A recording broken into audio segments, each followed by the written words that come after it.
I want you to paint a picture for us, because what we see is that in the course of Freedom Health Works, and we talk about direct care, physicians buy into it and they say, oh my gosh, wouldn't that be nice? Or that sounds too good to be true. They learn all about it. They do their homework, yet they decide to take a job with a hospital system and go right back into what I call kind of the insanity cycle, thinking that this hospital job is going to be different, even though you know that there is a better way to care for people and a better model of business for medical care. Relate that to what you see in your industry.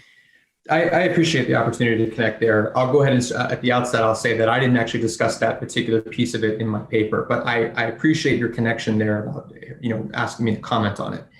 This is a little personal for me in that my best friend is in his third year of medical school. And so I have been discussing with him a lot of what I have learned both on your show and also just in general from my exposure to the industry.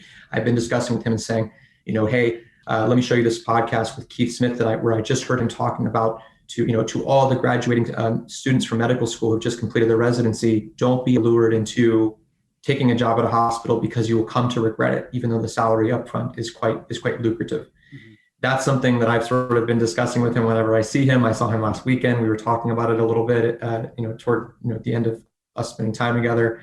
And so now I'll speak directly to your question with that context.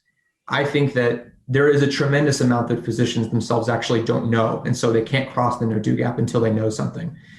I asked him, how many business classes do you take in your med school program? And he said 0. Absolutely. He laughed. He said, absolutely none.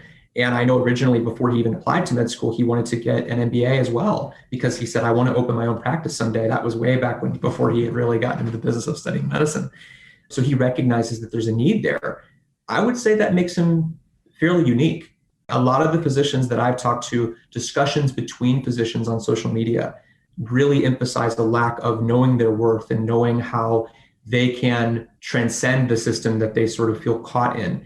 And so I'm reluctant to say that they can cross this no-do gap until they know that, which is quite regrettable. And I think that just illustrates how much education still needs to be done. And for that, I appreciate the work that your show does. Once they do know the difference, I'm not a physician myself, so I'm speaking a little bit on my depth.